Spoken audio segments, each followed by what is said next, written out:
Thanks for choosing us. Well, this afternoon, President John Dramani Mahama, we know later in the evening, will be engaging the media for the very first time since he assumed office. A statement signed by the Ministry of State Minister of State in charge of Government Communication, Felix Kwasi-Ofosu, indicates that journalists will be given the chance to put forward pertinent questions on pressing national issues and ongoing projects. And that statement is on your screen, signed by Felix, just setting the tone for the conversation here on The Pulse. It reads that President John Dramani Mahama will host a presidential media encounter on Wednesday, 10th of September 2025. The event is scheduled to take place at the presidency at 8 p.m. The encounter will provide a unique platform for President Mahama to engage the Ghanaian people through the media on pressing national issues, as well as his resetting agenda, policies, and ongoing projects. It goes on to state that it will also offer the opportunity for journalists to pose questions directly to the president on a wide range of subjects affecting the nation. Participation will be strictly by accreditation. The presidency looks forward to a productive and engaging session with the media. But ahead of that, journalists have been asked to ensure they ask development-oriented questions when they meet the presidency at 8 p.m. Over the years, such encounters have attracted public criticism. Many argue the questions asked often fail to reflect the true concerns of Ghanaians or expose the actual progress of governance. Well, former president, we know, of the Ghana Journalists Association, Afro Money, has been speaking about how the media should prepare for such a high-level interaction. Let's listen to him. Standards are appreciably high, and other media have standards are abysmally low. But it behoves any media organization to ensure that they field the right caliber of journalists who will go and ask probing questions. So tonight, it's a night for journalists to do justice to their professional method by asking the questions pre-order the generator of Ghanaians, and also probing, asking, forcing officials to come up with the right questions. So for one, they are appealing to media organizations. Please make sure that the best of journalists will be given the opportunity to ask the questions. And you are not obliged to ask questions. For instance, you may go with one or two questions prepared. So if someone asks those questions, you are not obliged to repeat those questions. And that's actually on the tangent of flourish, the inconsequential. And we are expecting that the crop of journalists who have the privilege of sitting with the president will not disappoint Ghanaians. There are so many issues which are begging for unraveling, begging for explanation. Number one is the manner in which the former Supreme Court, former Chief Justice was sacked, and then now it's a subject of debate. Many explanations have been given that constitutional provisions were followed to the letter, and there are others who also read politics. According to them, beneath the veneer of legality, that undercurrent of politics. The president ought to explain to Ghanaians, convince Ghanaians why he did what he did, even though constitutionally he's enjoined to act on Article 146 Clause 9, which says the president shall act on recommendation by a committee which hopes the Chief Justice. The economy started well, but the CD is now something else. It took up as the best currency in other ways. So what explains the epileptic behavior of the CD? The president also explained to us. Big push. Is it a mere rhetoric or a concrete program which will help fix our infrastructural deficit? His appointees, whether they are living up to expectations, what guarantees are there that Ghana will be on the ascendancy as far as democracy is concerned? There are certain instances which give people cause of concern. We are declining on the democratic index. We are declining on the peace index. What should be done to arrest this decline, which has served as a stain on a democracy. So there are so many questions. I believe journalists, every good journalist, journalism is about asking questions.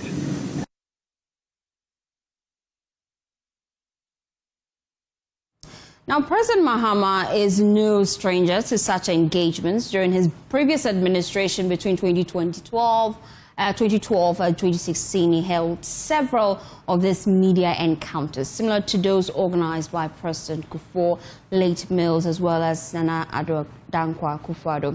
But 9 months into his new administration, the key question remains, how has government performed so far? To help us set the tone for tonight's encounter, I'm joined by a panel of media personalities. Gordon Asare-Bediako, his formerly of Wontumi Media before its license was withdrawn, and he joins me in the studio. We'll also be joined shortly by Larry Dogbe. He's managing editor of the Herald newspaper.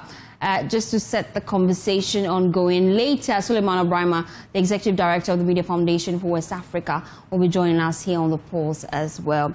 It's a good time to start with you, Gordon. Hi, how are you doing? I'm good. How are you too? I'm great. Wow. How are you doing, though? You can't complain. We are surviving by His grace. Okay. And we're also trying to do our best. Just to say that the introduction, I'm not formally of Wontumi Multimedia. Okay. I'm still with Wontumi Multimedia. Yes, but currently your license has been withdrawn. No, that's even, so it's not existing. No, it is in existence. We are operating the television. Okay. It's only the radio station that has got its operation suspended. Okay. Not even withdrawn, suspended. Okay. So we are in operation. This one I was on the morning show. Interesting. Yes.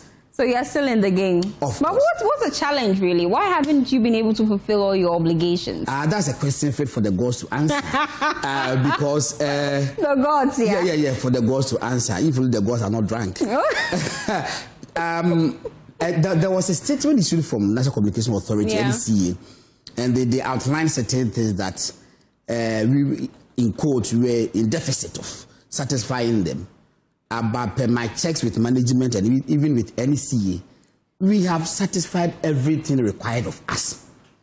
The only thing outstanding, which I find very ridiculous, okay, is that we are being told to go with a crane to the mountains at Ashuras over there, and then transport our transmitter from the mountains to Accra.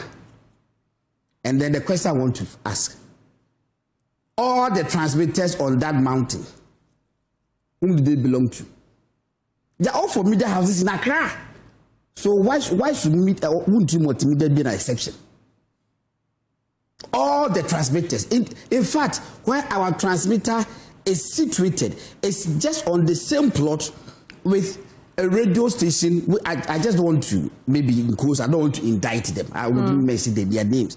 But when you go there, probably this weekend, I may want to go to the mountains, do just 2 minutes video, okay? And they mention the media houses which have their transmitters on the mountain, and they ask the question, why should Wontumi Multimedia be an exception? I see how passionate you are about this. Of course, because but then let's focus on our conversation for today. I'm sure these are some of the questions we put in before the president. I wish I was invited. Go before him. You haven't been invited? Not yet. I'm actually not expecting it. Why? I'm not looking for it, but I'm also not worried. I think it's normal, in quotes. I'm not really bothered about it. Let's start with your assessment of this administration. For the past 9 months, what's your analysis of their promises versus delivery? Of course, I can't score them 0, but more room for improvement. Okay. My major worry, I don't even want to talk about the economy.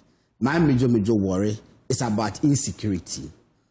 That for the first time in the history of Ghana, unless somebody tries to refresh my memory, but for the past 30 years, I haven't seen already anywhere that violence has erupted between communities in Ghana to the extent that we have more than 13,000 people fleeing the country Ghana to Ivory Coast, where we cannot even say Ivory Coast is a safe haven. You're referring to the Binyuri complex? Yes, I'm actually coming from Tamale. I was in Tamale from Friday, Saturday, Sunday, back to Monday morning. And the conversation going on there wasn't that good. That seems government is not doing enough. Look, I visited JoyNews online, and the kind of pictures that I saw there.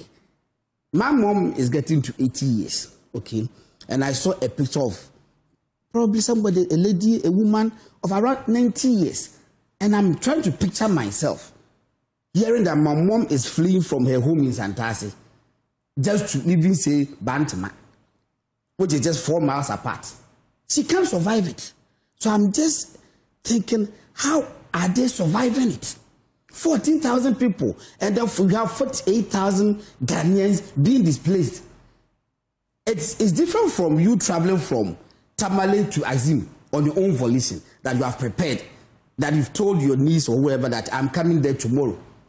But this one, the moment you are tagged as a displaced person, it means you fled home without telling your wife or your father or whoever it is. You didn't pick anything, you just flew. And so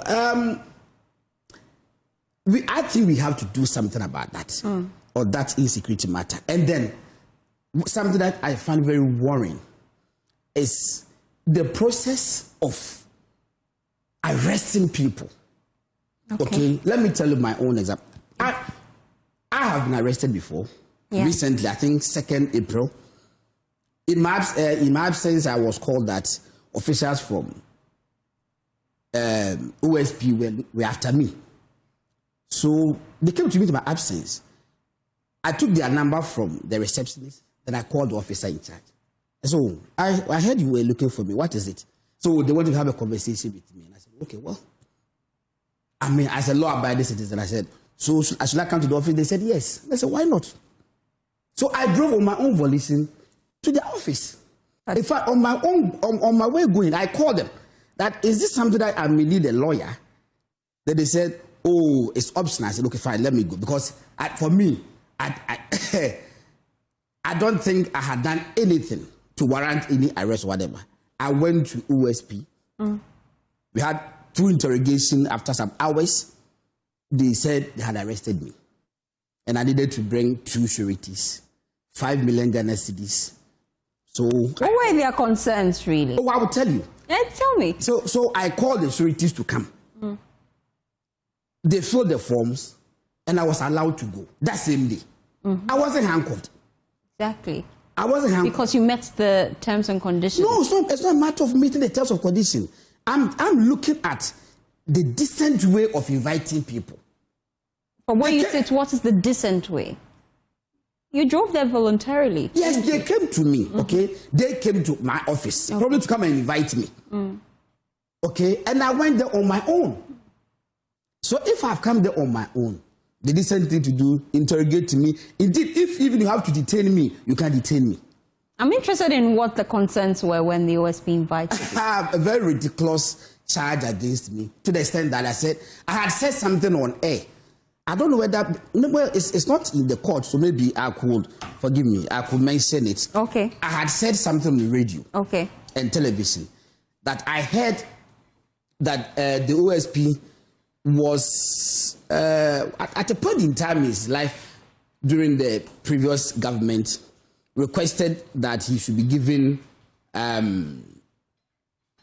private jet because his work had made him high risk person and that he didn't want to endanger the lives of other people on his travels. I see.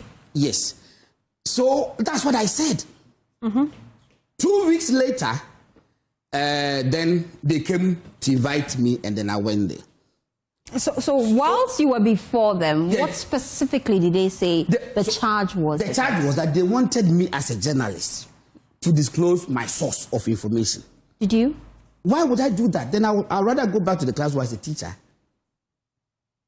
In fact, I refused to tell them my source. And when the interrogation was over, I told the officials, this is not formal interaction, but I told them that if I had been arrested a year or 2 ago, and Mr. Kisejabin was in the OSP.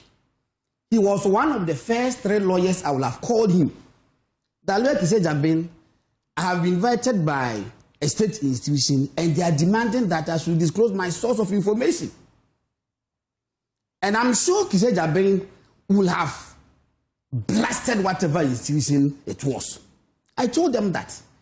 And so afterwards, I was asked to be reporting. So for you, the whole process is flawed. So this one, even though I disagree that OSP had to invite me over these things, I will have to commend them, right, over the process. I'm talking about the process. Okay. Talking about the process. We have a gentleman in Kumasi, Achimkwa, that's his popular name. He's called Asari. Okay. He resides at Ejoso.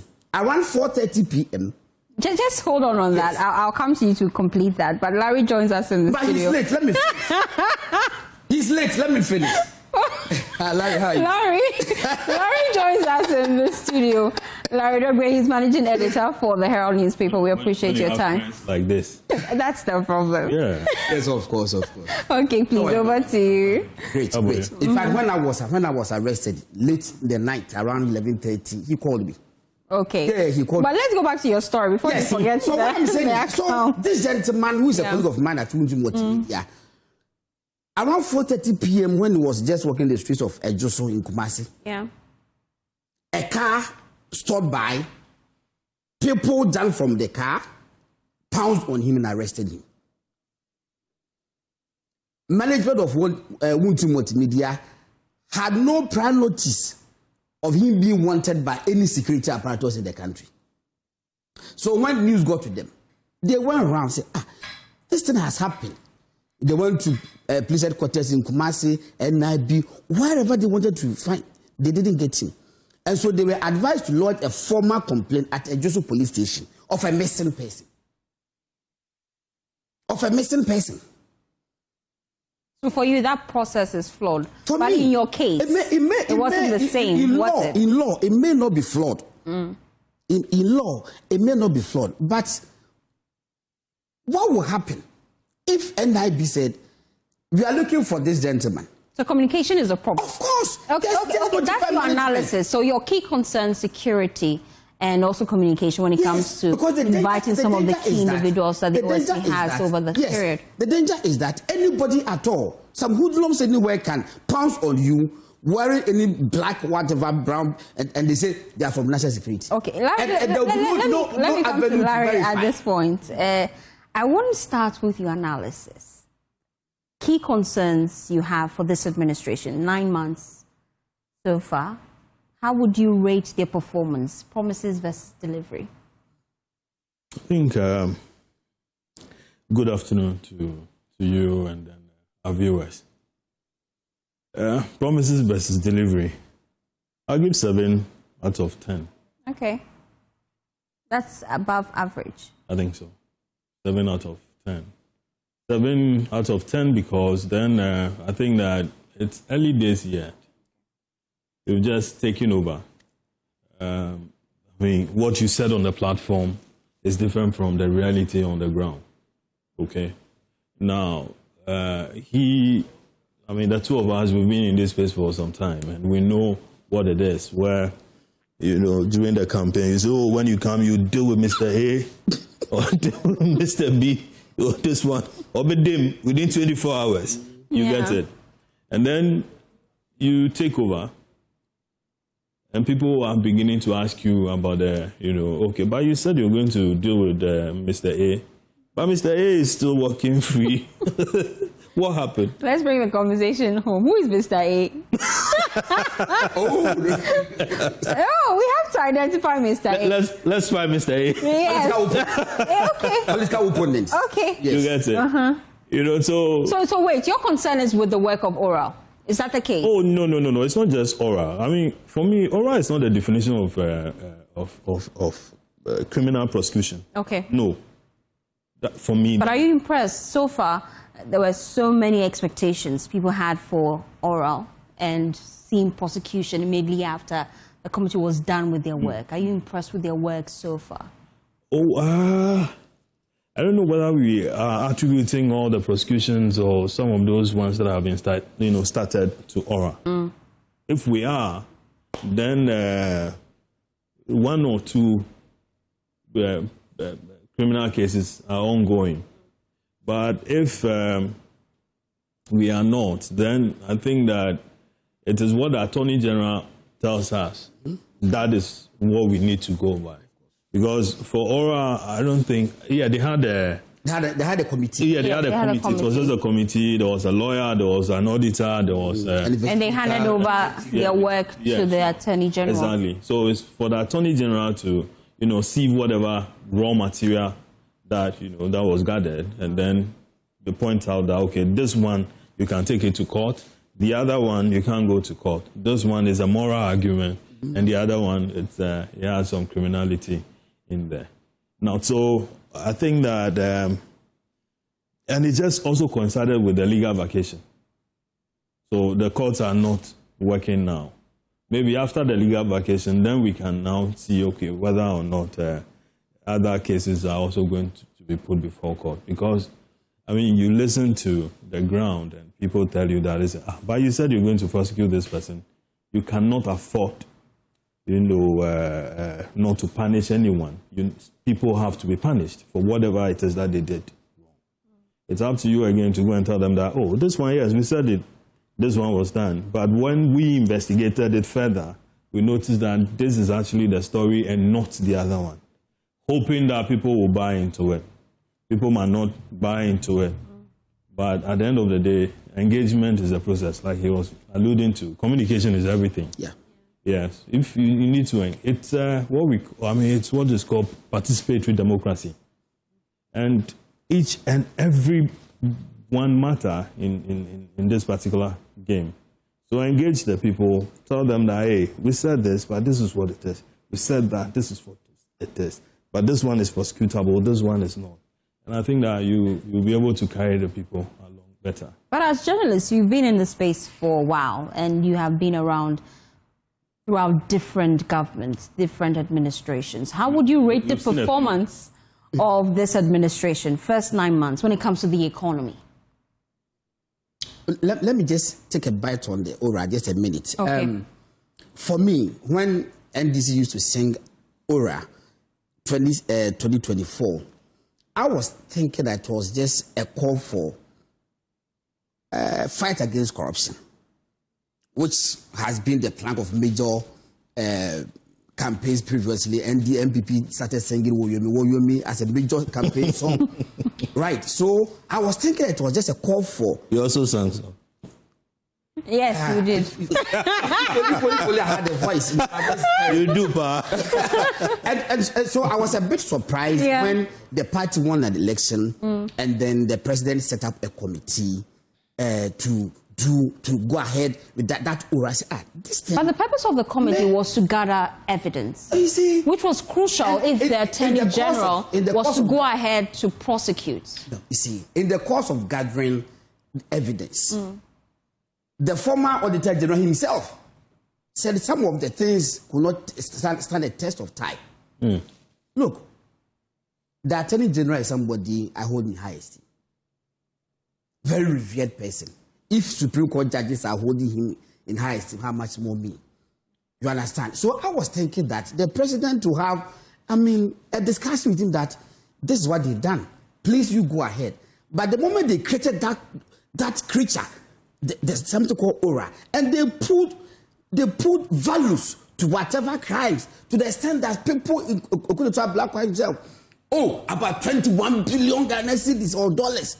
If you could recoup everything, we could do this, we could do that, we could do that. Who tells you that if somebody is found guilty? That is based on the analysis. No, but they tell them. And the information they receive from well-meaning Ghanaians. No, you see, who tells you that when somebody is found guilty? Larry is laughing. Larry, why are you laughing? No, who tells that when somebody is found of guilty of corruption, it means the person has to pay back the money?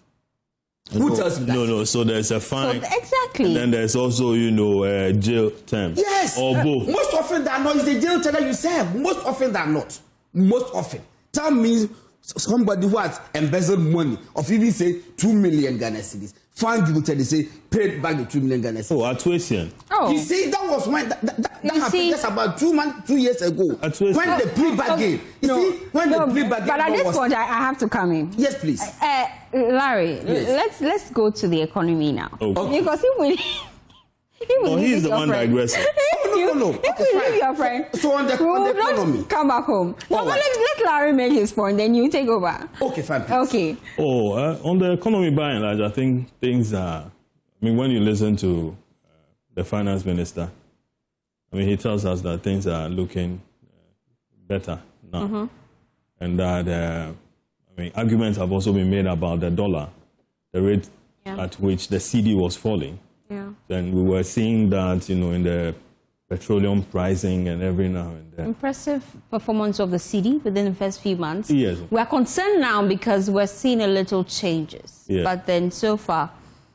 Oh, yeah, well, it's early days yet. I mean, arguments were made that because government wasn't spending, so that's how come, the dollar was in a good state. It was in a good state. But Atu came to dispel those rumors that indeed government is spending and took us through the numbers. Yes. So it started, I mean, the cedi has started falling, the dollar is out there.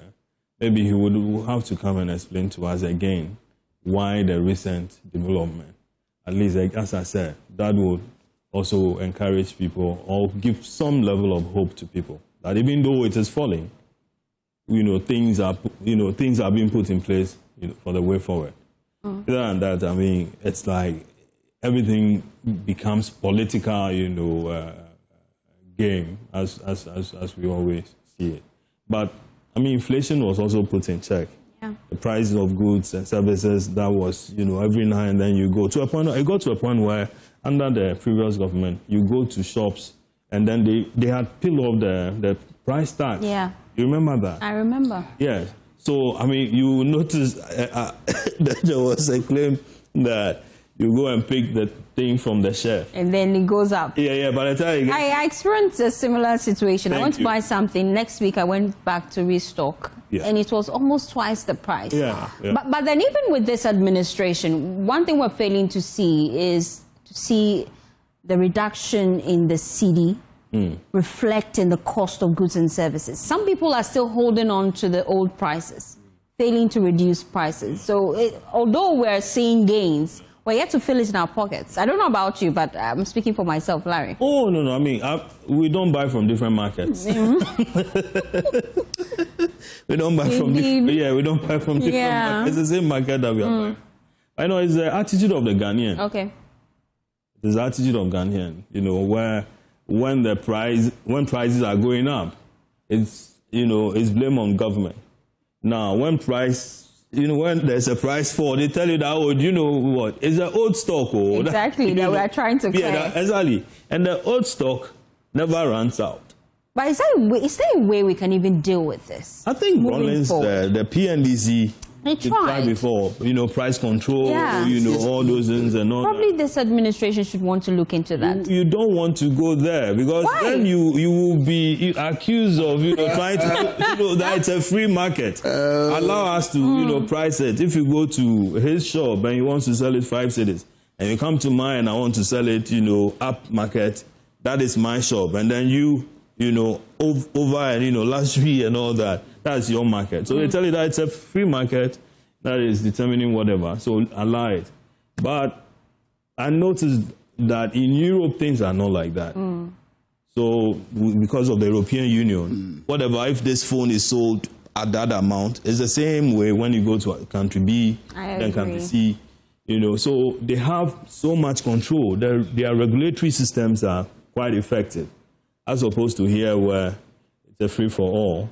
Such that you can put your grandmother's funeral bill on it, your great-great-grandfather's funeral bill on it, your baby who hasn't been born yet, outdooring bill on it, and it becomes so it makes the country very difficult to live in. I see. Yeah. Let me bring you Gordon at this point. Gordon, please stay with me on economy. Thank you very much. I have to beg you. Oh, no, you don't. Okay, please. I'll join you in begging. You see, on the level of economy, I'm not sure, unless you're a very dishonest person, Okay. that you can tell me that you haven't seen a reduction in the price of fuel, right? Yeah. Unless you're a very dishonest person. That's the reality. But the sad thing is, if the cedi is doing stronger against the dollar, why is it that it's not reflecting? Because it has to reflect for all of us to also benefit.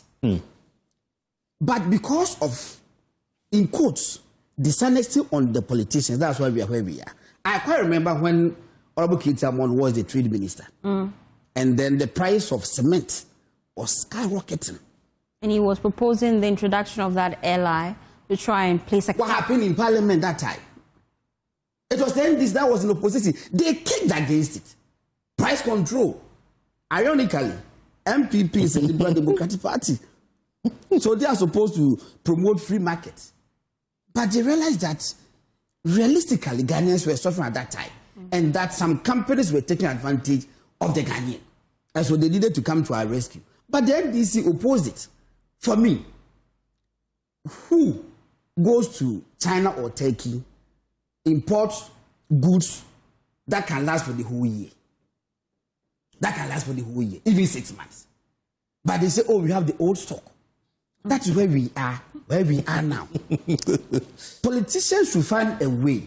The Ghanaian, I don't know whether the Ghanaian trader, most of them are dishonest people, whatever. Maybe they want to rely on more profits, which for me, it's likely to be illegal. That is profiteering.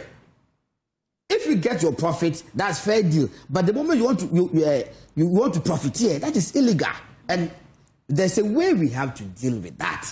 If not, the dollar can come back to even 8 cedis. You will still buy things at those high prices. I am still wondering how we managed to bring down the exchange rate from as high as 15 to 10, which hovered around 10 for some time, more than 2 or 3 months. Then my mind raced back to when the then governor of the Bank of Ghana, Dr. Addison, I don't know whether you recall, that he once said that if he wanted to bring down the exchange rate from 14 to even 8 cedis, he could do that. He was the governor. And I said, but if you could do that, why don't you do it? So that we can have a breather. But then he said it was not sustainable. So probably, technically somewhere, there's a way they can tweak it to a certain level. But how sustainable is it?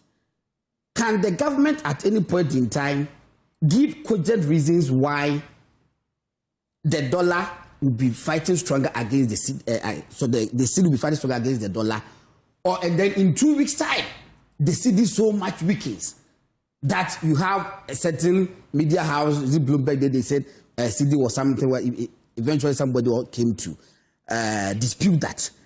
We are unable to explain our circumstances relative to the exchange rate. We are unable to do that. In fact, even if you were to ask the finance minister, he will give you some factors why the cedi was at 10. In 2 weeks' time, what could be the factors that the cedi will go to 12? Cogent reasons? The bottom line is that what Dr. Baumia said prior to 2017 election, it's an economic fundamental thing that you can never dispute. 2017, there wasn't an election. No, 2016. Okay.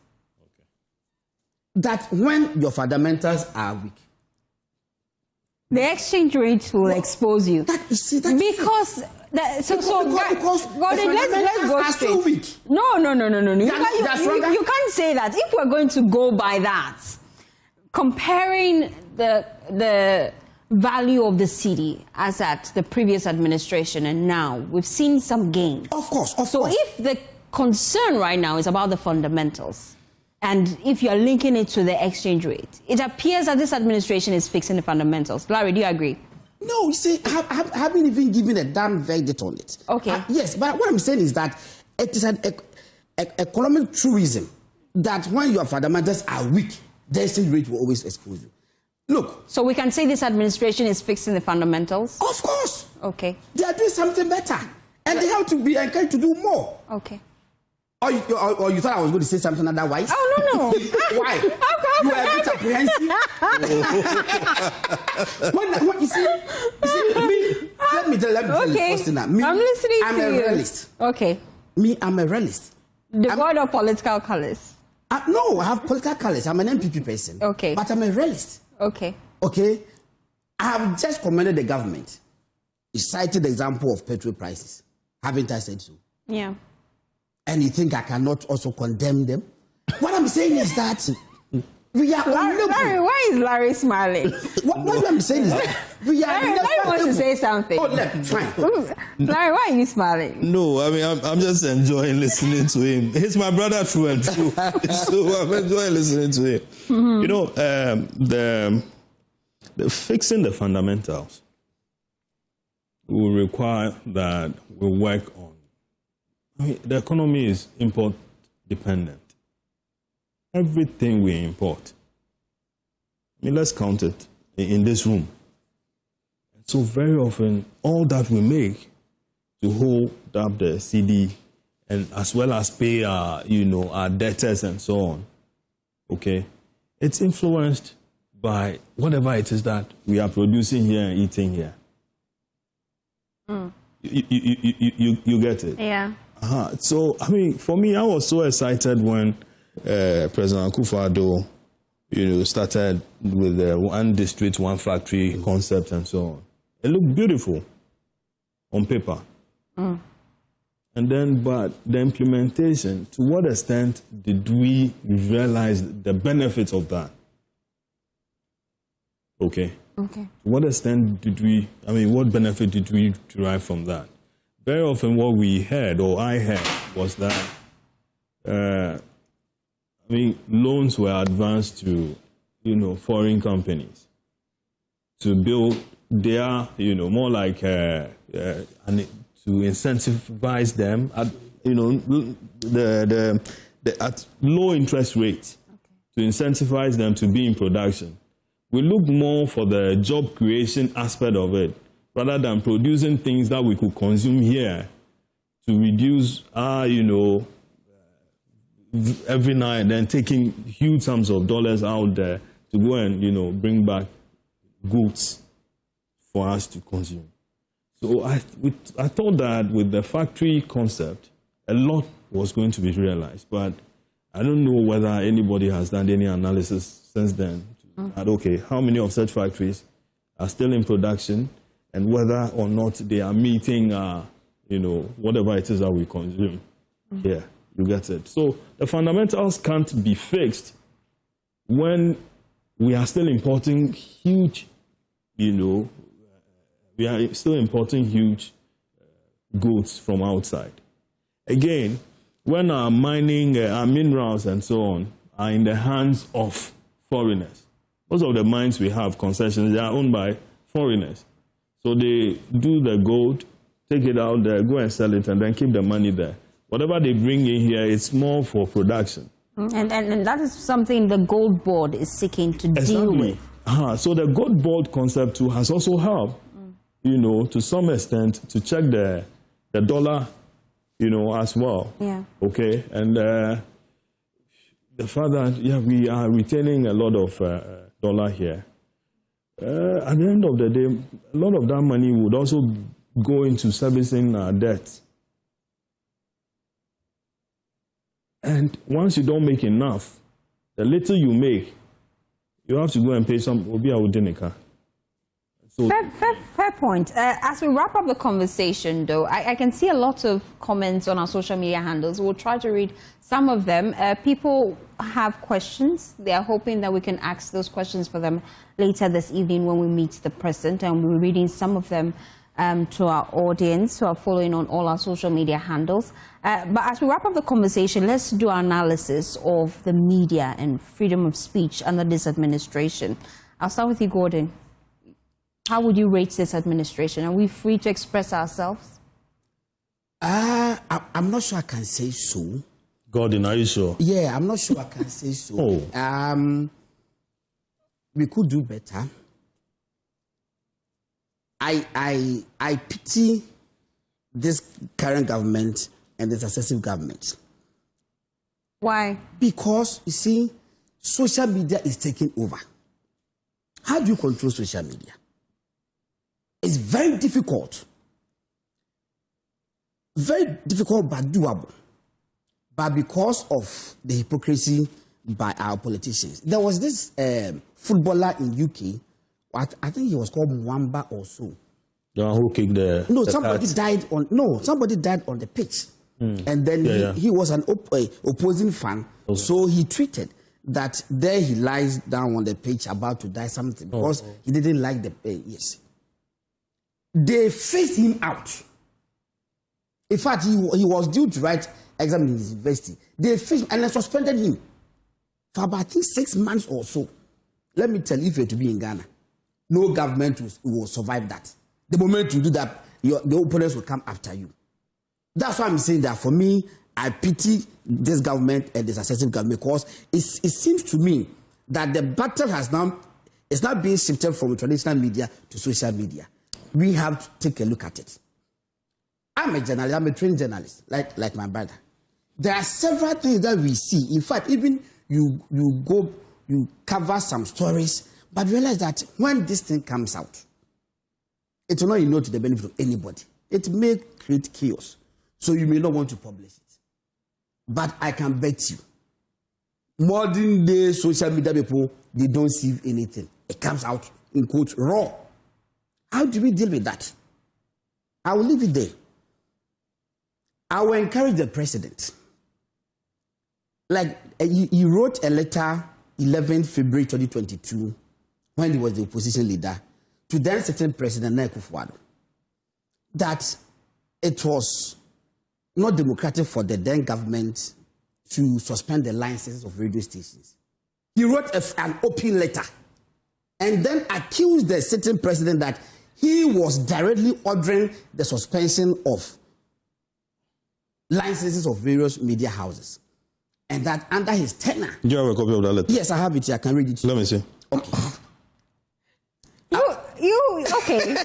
Send me the letter. Yes. No, I have it here. I can let him read it. Okay, Larry will read it for us. Yes, but then nonetheless, no, we'll read that outside the show just to get your understanding. Because I want to see if this is a signed document. You see, not just a forwarded message. He wrote an open letter which was published on 11th February. No, but Gordon, you have deviated again. The focus of the conversation was your analysis of media freedom under this regime. Yes. Do you feel the media has been gagged?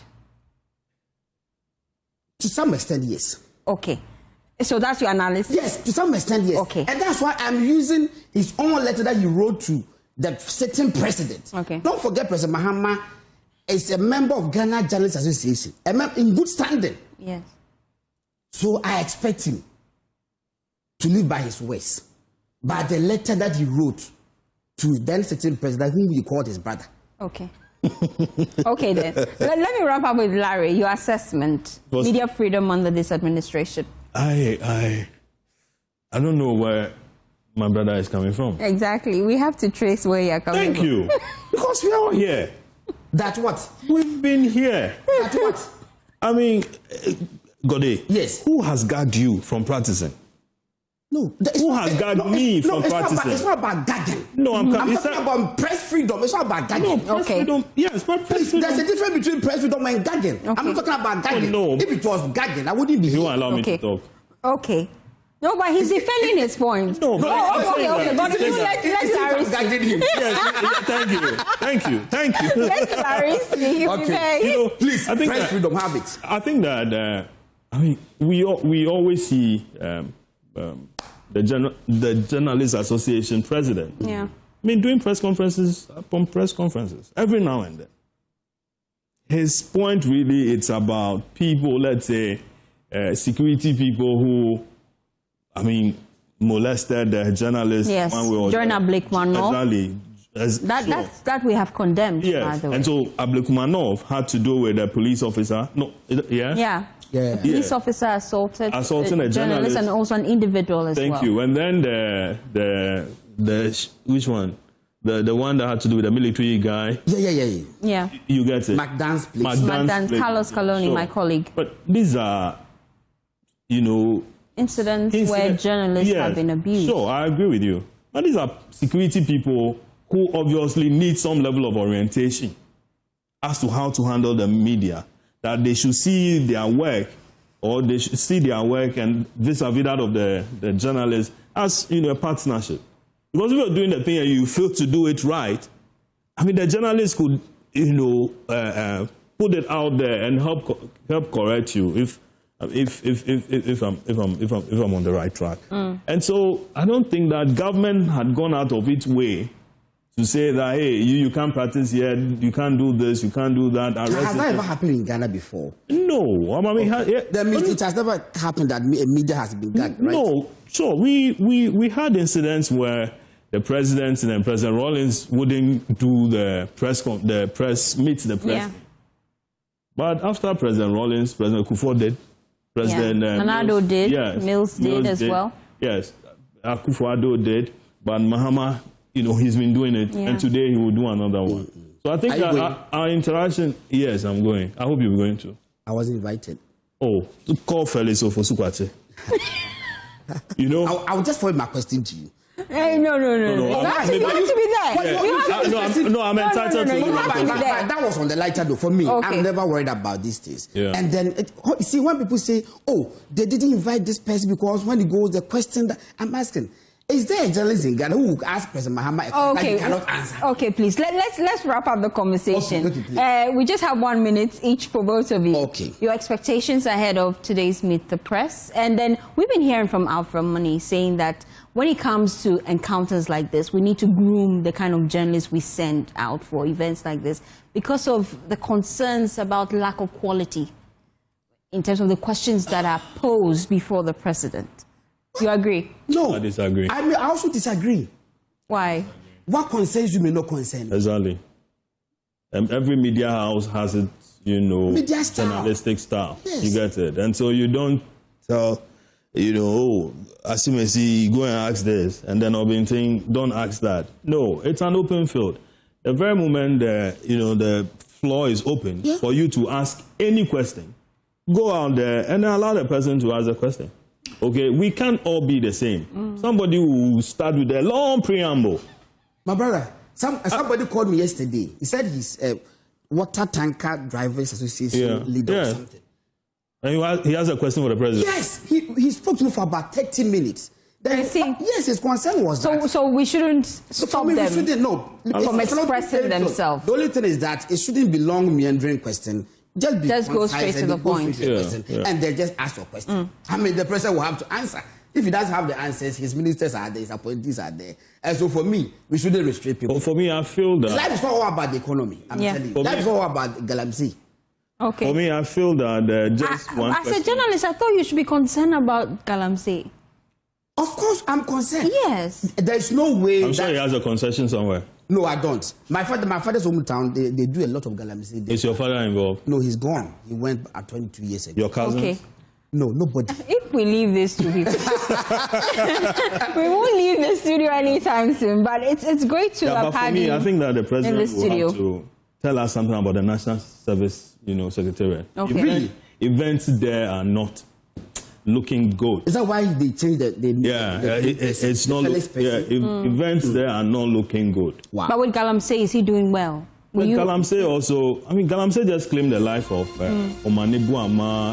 Are you impressed so far? I think there's a lot more has people within the government, as they did to President Kufuor, are trying to take over this. Okay. Allegations we cannot prove. Yeah. So at this point, I have to let Gary, Gordon, Asari Bidiako, and Larry Dobego join us here on the post just to share their thoughts ahead of that media encounter happening at 8 p.m. We're your #1 news channel. We're there just to get all the questions that journalists will be posing before the president and give you answers as they come along. My name is Faustina Safo. We'll be back after this quick 10 to tell you about our latest expose about what is happening at our ports. Government said they have banned the importation of excavators, but it appears that is not the case. Stay with us. We'll be back after this quick 10. Thanks for staying with us here on The Pulse. Now, JoyNews Research has uncovered a startling development at Tema Port. Massive excavator clearances happening mostly under the cover of night. Insiders confirm that the bulk of these machines slip out when public attention is low. This revelation comes less than 24 hours after the Ghana Water Company Limited and GRICO made a passionate case for significant tariff hikes, blaming the devastating impact of illegal mining on their operations. Our further probe into the global OEC trade database reveals an even more shocking trend. Excavators have now climbed into Ghana's top 10 imports, with China leading as the biggest exporter. Well, join me now in the studio is JoyNews' lead data analyst, Isaac Ofieje, just to break down what exactly we're finding. This is shocking. Yeah, indeed. In fact, this is what we are getting from our sources, and this is very, very reliable source that we are working with, looking at the number of excavators at the Tema Port and as well the clearance. We understand that there's a policy called no tracker, no movement. Although this is in force, we still see massive excavators leaving, the port. And the latest we are getting in terms of the Tema Port, the Jubilee, and all of the other ports is that because of the choky nature of the number of excavators at the port, now some of them are being moved to a safe haven, which questions are being asked about the security of this excavators and where they may end up, especially looking at the templates where some 5 or 6 years ago during the Stop Galamsey fight, we saw excavators being confiscated, kept at one point, and at a time we all went to check and then they were nowhere to be found. But what makes this shocking is the fact that if you look at the OEC data that we've been tracking since morning, it makes it, currently Ghana is the #1 importer of excavators in West Africa. And this is shocking because as far back as June, government told us that they had placed a ban on the importation of excavators. And that is not what we are seeing on the grounds, is it?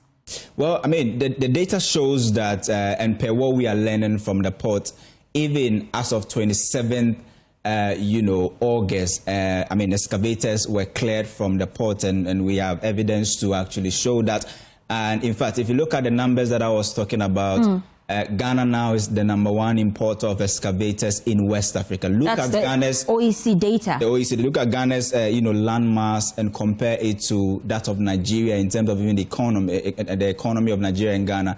Nigeria in 2023, according to the latest data we are getting from the OEC, spent about $94 million to import excavators. We, on the other hand, spent more than twice, $205 million to import excavators into the country. So the question is, if it is mainly for construction and just other purposes and not maybe for illegal mining or for mining, then you should have Nigeria with its landmass and economy having higher numbers than us. But it looks like we have a peculiar situation on our hands where these excavators, the purpose of importing these excavators, we simply do not know. But what we know is that even if you go back as far back as 2013, and if you aggregate how much we've spent on excavator importation between 2013 and 2023, we've spent close to about $969 million to import excavators. And you will be shocked that in 2023, we spent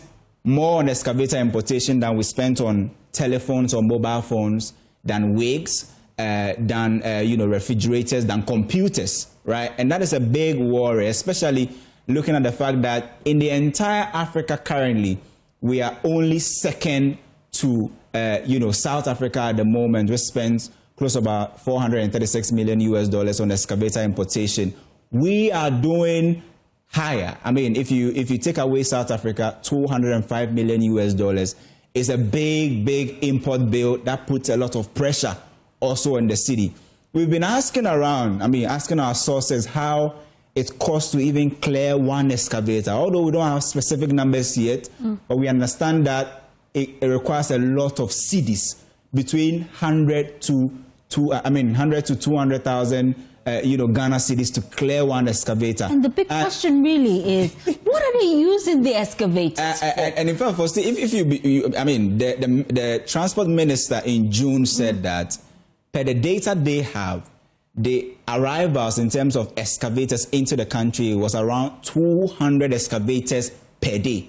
So if you are using this to estimate what may happen in the year, holding all other factors constant, it means that in 1 year, you should expect some 73,000 excavators into Ghana. The question is, what are we using all of these excavators for? And we'll be finding, answers. But what we know is the fact that in Africa, we are currently number 2 in terms of the countries that spend more on excavator importation. In West Africa, we are number 1, beating big, economies like Nigeria and even, Ivory Coast. So this is what we are getting from the port based on what our sources are telling us in terms of the excavator importation. And as well, we know for fact that, based on what our sources are telling us, that the fresh data we are getting is that some of the excavators are now being moved to safe haven, and we simply do not know what may happen after they are moved from the port to other areas. What we understand is that there's now congestion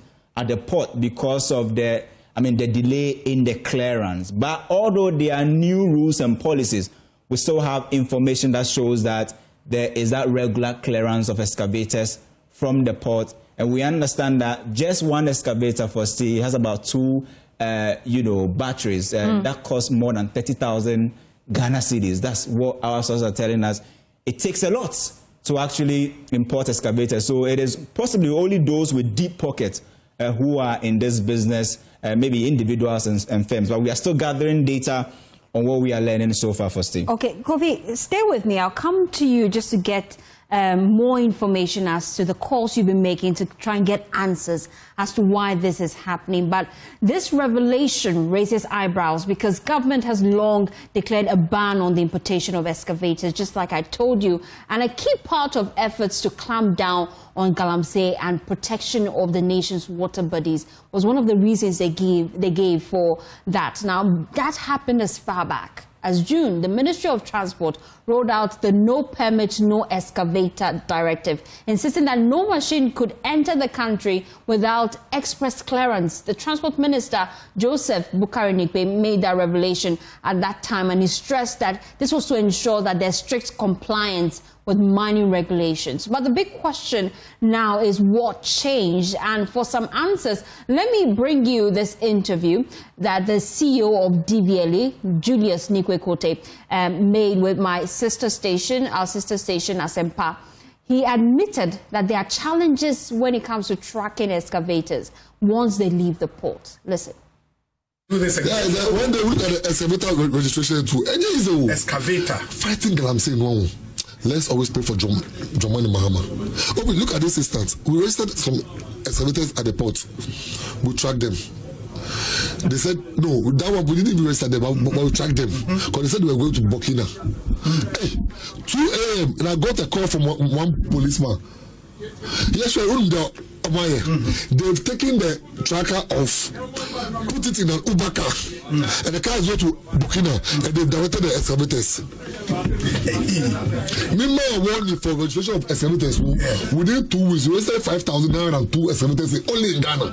That was in the system, and they've not been registered. So our second. Well, tracking the excavators is a big problem, as we're just hearing from the DVLE boss, individuals taking away the tracker. And it raises concerns about how we can even deal with this canker in the first place. You've been doing some calls, Kofi. Have you had any feedback from the Transport Ministry? Well, the Transport Ministry, the Minister himself has been speaking to us, and we are getting the details. He's been responding to this story. Okay. We'll bring you latest details on Top Story very soon. So you can tune into Joy 99.7 FM at 5:30. We'll be bringing you what the minister has been saying about this latest development. But in terms of even tracking these excavators and people moving them and placing them on other vehicles, it tells you that there's a lot of suspicion around the imported excavators into the country and the purpose in which people feel that, people declared at the port that they were going to use them for. So it simply means that if people are taking these trackers, where do they find themselves? Definitely, you may find a significant component of them at Galamsey site. And it's one of the reasons why it becomes, just like the DVLA boss said, fighting Galamsey is now so difficult. It's not just affecting, our finances. We saw yesterday Ghana Water Company saying that, look, we need 280% increment in our tariff. Other than that, we will shut down. Why? Because Galamsey has polluted our waters. We need more chemicals to treat this water.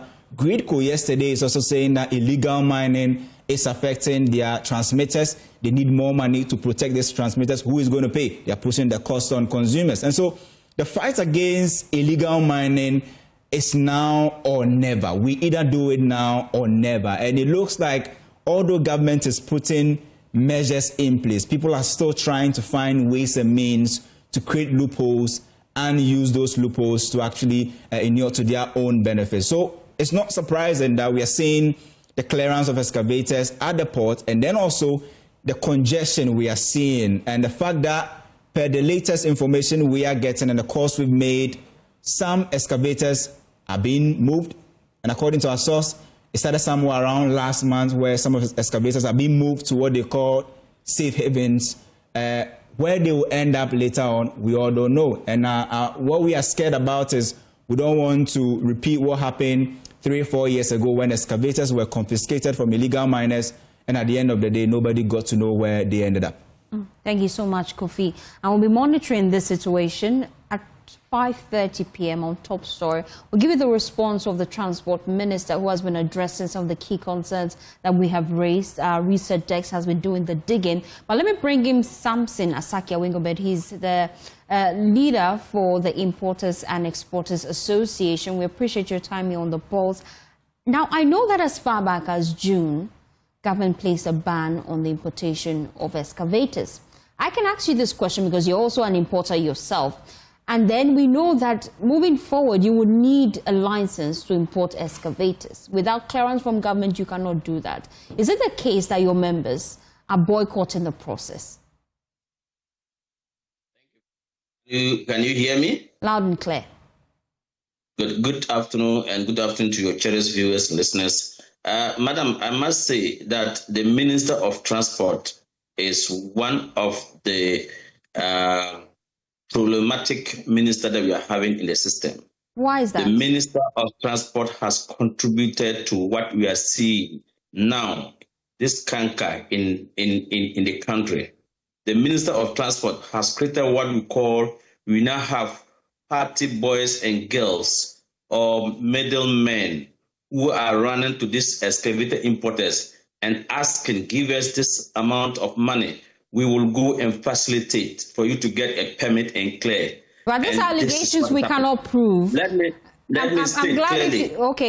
Please speak clearly. But we must state on record that these allegations we cannot prove. Let me state clearly that the Minister of Transport, if I were to be the Minister of Transport, how do you say you have put an embargo or a ban on it? One, you was supposed to write a letter strictly to the shipping lines and state that from this day onward, if you are loading cargo from port of origin and you are receiving a cargo that is an excavator and you bring it to my port, you will be penalized, or you will not call to my port again.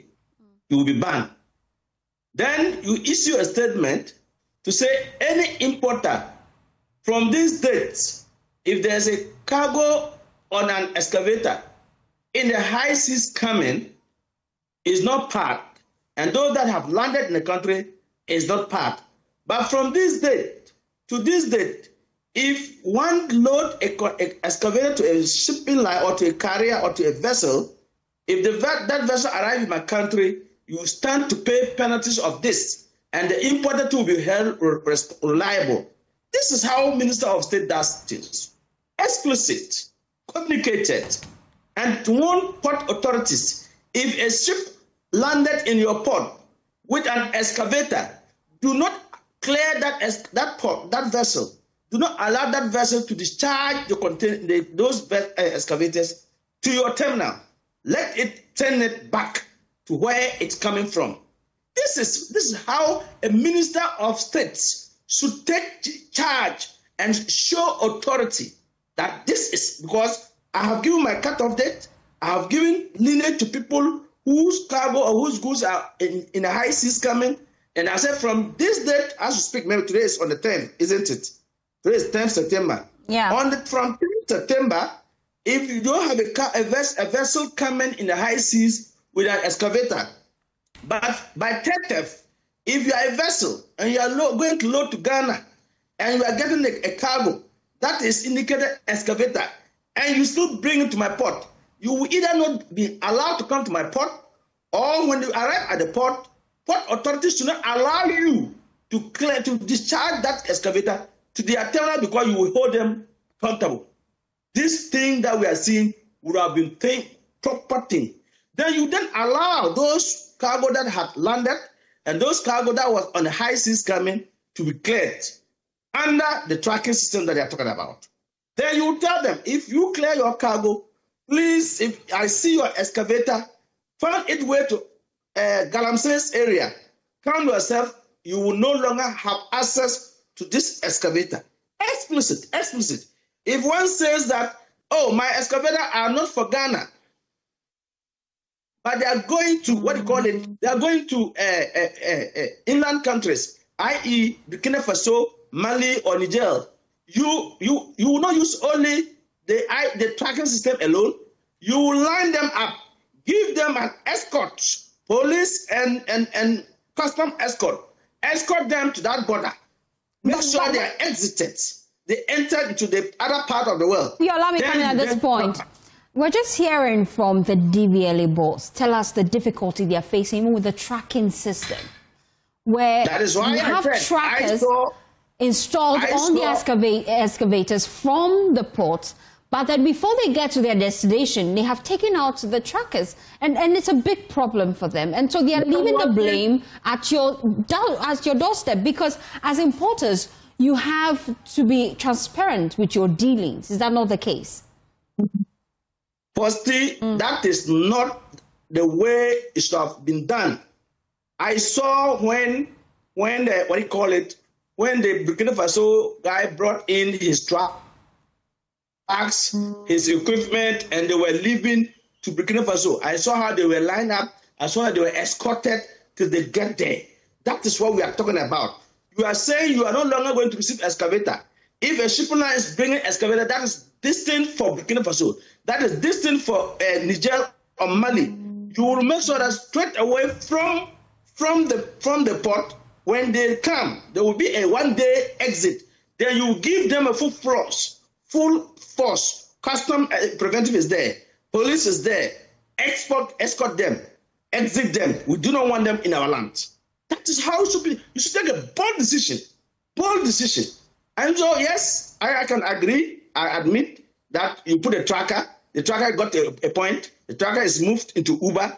Then the excavator found its way back to our land. That shows that all is lost. So what do we devise? Okay, we'll give you a tracker. Then we'll give you physical escort to make sure that this excavator does not find its way into our land. This is how it should be done.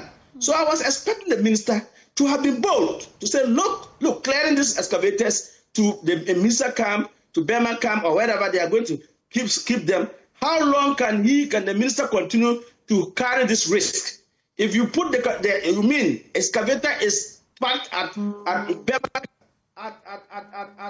excavator is parked at if tomorrow excavator is got missing, will you go and hold the commander, the commanding officers responsible, or who? But how is communication going on when it comes internally? How are you ensuring that your members are abiding by the rules and regulations set by government? What rules? I expect the minister to allow these people to clear their cargo, but let them know that the risk is at you. If your excavator is found at Galamsey area or mining area, you will be confiscated and you will forfeit it. But these excavators ought not to be in the country in the first place, because as far back as June, government placed a ban on the importation of excavators. How did he place the ban? How did he issue the directive? Can you call for a directive? Did he write explicitly to the shipping lines, the SWAT, Ship Owners and Agents Association? Yes, this was made public. This was made public. Are you saying as members of the importers community you haven't seen or heard about this directive? And I'm saying if you are giving directive, this is not the kind of directive you should be giving. The directive fall flat. That is why that's causing this mayhem in our land, in our shores. It shouldn't be. And I'm saying the one who carried is a shipping line. You issue a statement and say, look, I have observed with consent. I have seen that much excavators are coming to this part of the world. Please, if the excavator is not going on transit, but is coming here, no. So you see the document. It is for export. That means when they get to Ghana, it's going on transit. Then when they get to Ghana, we should find ways and means to let it go out. Not only using tracker alone. Tracker will not solve the problem. But any excavator that is destined to come to Ghana, please don't take it. And even if you refuse to pick it when you get to Ghana port, the port authority will tell you, no, sorry, you can't discharge this excavator here. You have to take it back to where you brought it from. This is exclusive directive. This is what I was expecting the minister to do.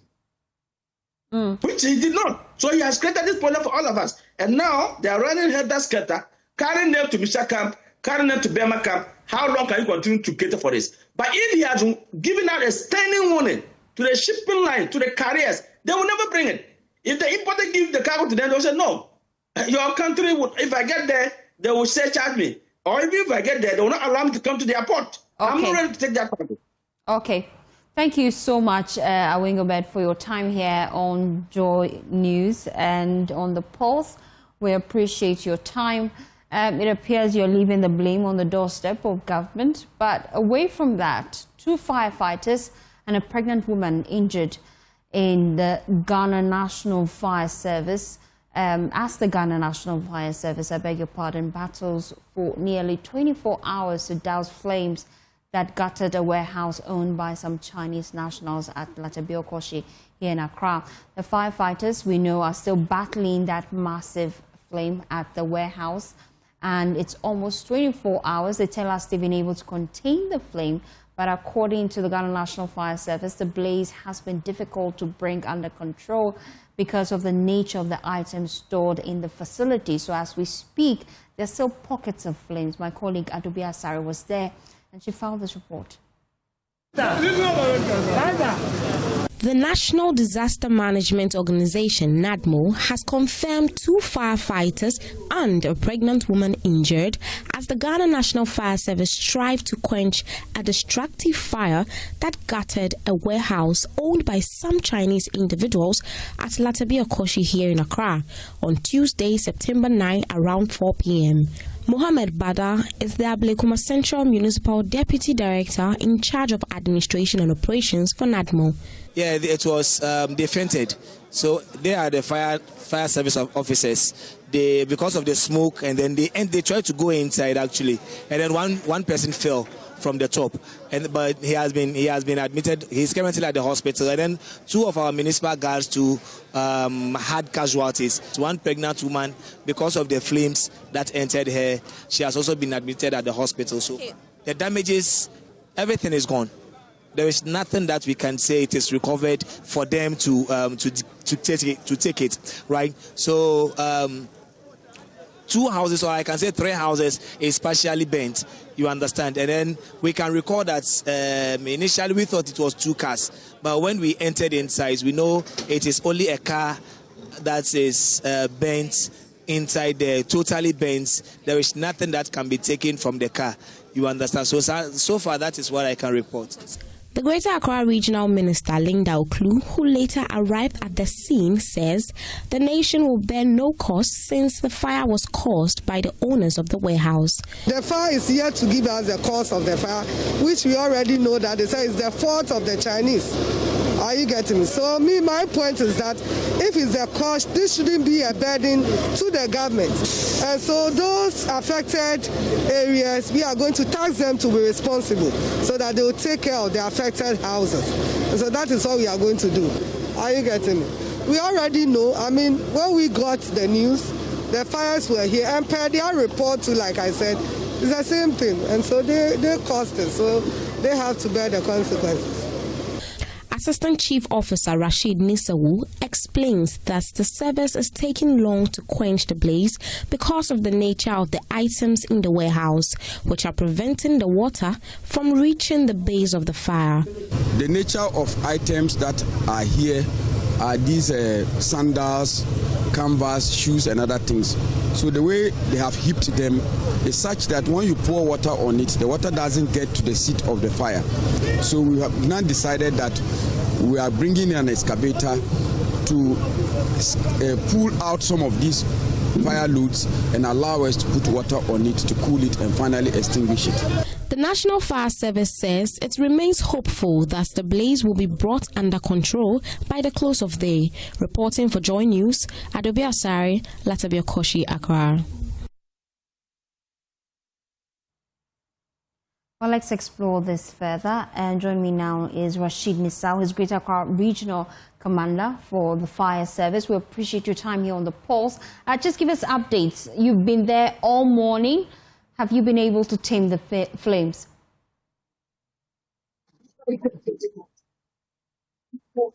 Hello. Hello, sir. I can hear you loud and clear. I'm wondering if you've been able to douse the flames. Okay, so as we speak, I have told you already, the fire is under control. What we are doing now is salvaging. And the earth-moving machine, the grader is helping us to salvage. We are using the grader to go down the fire load, to spread them, and then we can now use water to cool it. And I can assure you that by the close of the day, all things being equal, we should have put this to rest. And then I can see that there are pockets of flames. Have that also been completely doused?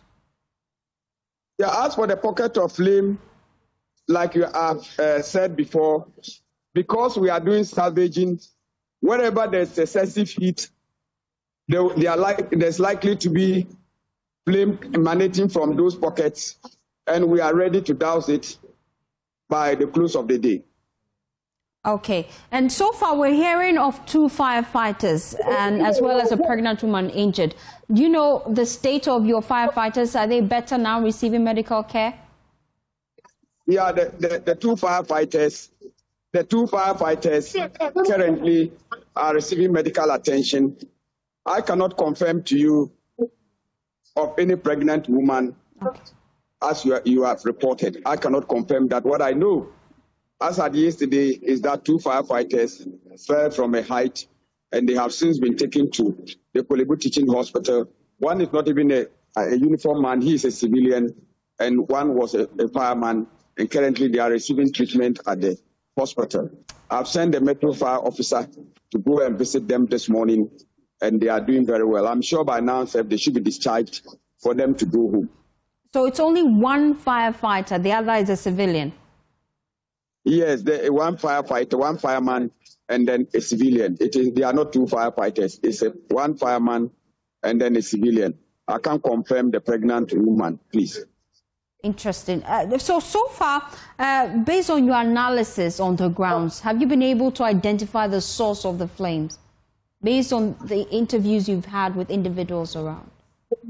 Okay, so at the moment, it's not appropriate at this time to share the cause of fire to the general public, but I can assure you we have an understanding of what has happened, and we will do our further investigations from tomorrow and come out with a conclusion, please. Thank you so much for your time here on The Pulse. Rashid Nisau, he is the Greater Accra Regional Commander for the Fire Service, just giving us updates that they are still on the grounds trying to fix the challenge. They tell us that they are actually giving us updates with regards to the individuals who are injured. Contrary to our earlier reports, he tells us that the two individuals, only one of them is a firefighter, and the other individual was a civilian trying to help the fire service do their job. You're still watching The Pulse. We'll be back after this quick turn. Please stay tuned in. Thanks for staying with us here on The Pulse. To other stories now, some foreign spare part dealers at Abosokan have refused to comply with the Parts Dealers Association directive to shut down their shops, insisting that proper stakeholder consultation must first be held. While a number of shops remain closed, others are still operating, with their own owners arguing that their businesses are legal and they belong to Ghanaian spouses. The association leadership, however, dismisses these claims as untrue. There's more in this interaction. Now, right opposite his building, right opposite his shop, is a shop which has currently been closed but belongs to a foreign national, specifically a Nigerian. Now, this man has been here for how long? Oh, almost 4 years, 5 years now. Okay, and this man, according to David, sells the very same things he sells. Supplies to him at a certain amount and sells the goods or products at the same amount, and which puts pressure on his business. Now, they're not calling for a total eviction of these traders. They just want them to supply to them and leave without competing with them. That's all you want. That's our problem. Now, some of them have complied with the directive by closing their shops, but others have opened. We roved the market and we realized that some shops have opened, but the reason they are not doing anything is because leadership has told them not to confront anyone whatsoever. But how does this affect you personally? Oh, yeah, I told you I say it affects you, and say, "Almost the money bar, almost my let's say I need 1,000, almost my 1,000, and I told 1,000 too. No more much, almost the so SN the 1,000 or market. Who get a 900 grand the bar on budget." Omojia, njesi akwese Ghana phone yet my phone. Ye any man boy ni ye dia ka gusto. Obi aba oso open no. It your store wa say 5 years 50,000. Nti yanko first ka wen. So ati ase. Na a hard drink pa. Nti omde so mba o supply na man no monko. Ye ha onyina no.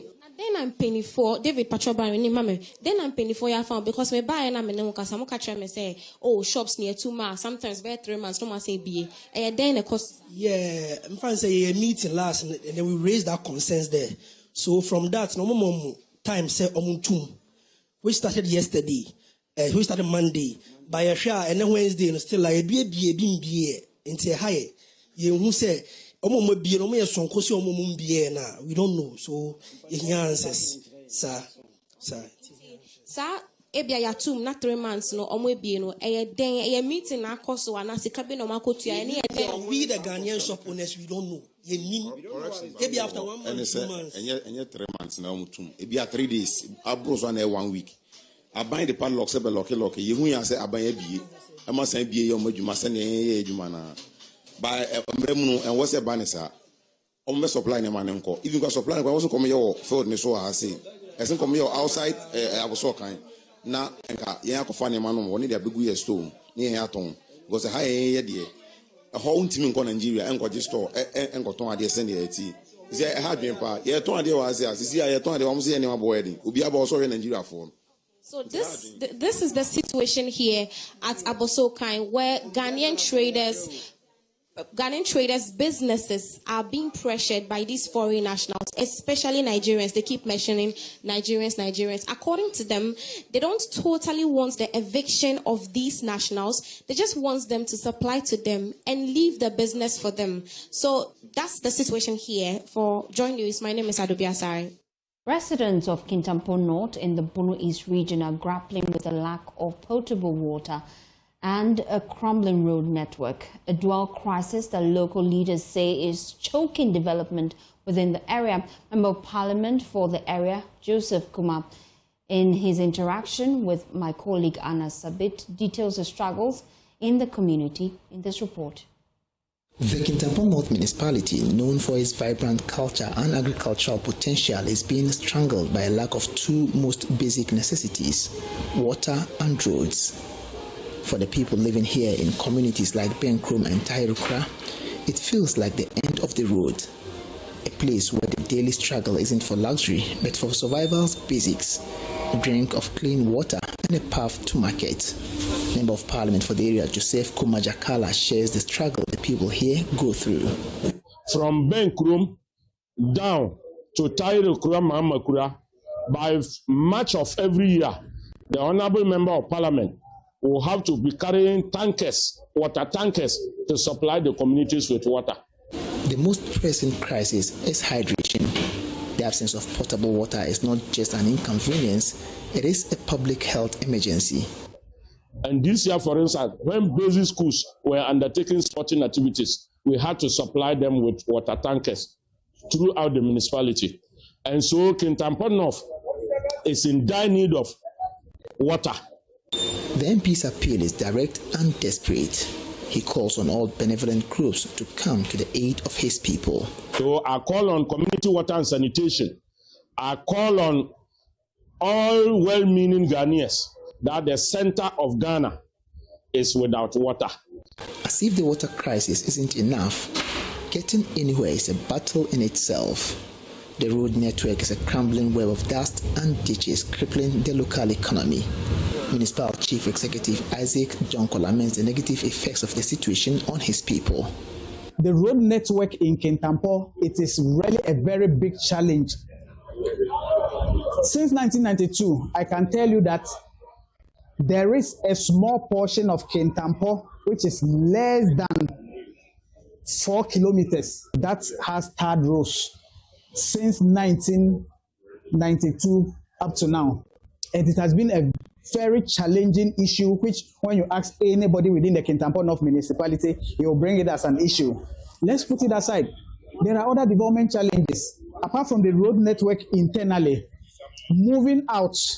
Recently, when you go to the Mo area, they were almost cut off during the rainy season to go to the Mo area. But is there hope on the horizon? The government says yes. Regional Minister Francis Osuantwi acknowledges the problems and says steps are being taken to change the status quo. With regards to inner roads, yes, the government has approved some of them under the big push. So I shared this good news with them. With regards to their water issue, under the Common Fund, the Assembly has allocated 5 mechanized boreholes to support the water system in Kintampo and 7 unmechanized boreholes to support the water system in Kintampo. For now, the people of Kintampo live between the promise of tomorrow and the harsh realities of today. They have heard assurances before. Their question is simple. How long must they wait for the change that flows from a tap and paves the way to a better future? Anna Sabit, Joy News, Kintampo. Away from that, in tough economic times, Germany has been urged to cut spending by billions. One focus is the country's complex welfare system. Chancellor Friedrich Merz is pushing for tougher approach, especially to unemployment benefits. This is causing tension within his coalition government. For more on this, we're joined by DW correspondent Hans Brandit. We thank you so much for your time joining us live from Berlin. Hans, Germany is one of the richest countries in the world. Can it really no longer afford offering all those social benefits? The short answer to that is yes, it can't. The German economy is struggling. It's just come out of recession.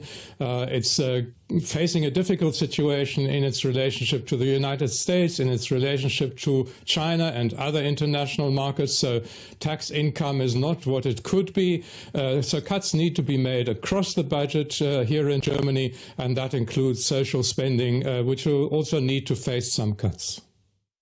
I see. Well, the Chancellor has said major cuts in unemployment payments are possible. His coalition partners, the Social Democrats, probably they disagree, don't they? Well, we have a very strange, one might say, coalition here in Germany at the moment. Chancellor Merz is from the Conservative Party. His coalition partners are Social Democrats, and they don't see eye to eye on social benefits, especially on unemployment benefits, while the Conservatives say that there are too many people kind of freeloading social benefits, living off the state, as it were. The Social Democrats will say that these are the most needy people in society and that they need their support. So this is a dispute that is going to go on for a while, I imagine, is very, very sharp between these two coalition partners. In the end, I think it will mean that some cuts will have to be made in unemployment benefits, but I imagine that they're not going to make such a big difference to the budget as a whole. Brings me to my next question, really. What about other benefits, such as state pensions? Surely much more money could be found in there. Yes, that's the largest part of budget support in social spending from the German government and involving hundreds of billions of euros. It's part of the problem that in a pension system, you have a lot of younger people who pay into the system and fewer older people gaining benefits from the system, and that balance is out of kilter in Germany and many other industrialized nations, so that fewer people are paying in and more people are taking money out. So state support is increasing, and that is something that the state can't afford. But it's a very hot potato that most governments don't like to touch, and this government so far has also not said that it is going to do anything about the pension system at all. Thank you so much, Hans, for joining us with that update all the way from Berlin. And that's how I leave you here on The Pulse. It's been great doing the past 2 hours with you. For more news, please log on to myjoyonline.com. My name is Faustina Sako. Good afternoon.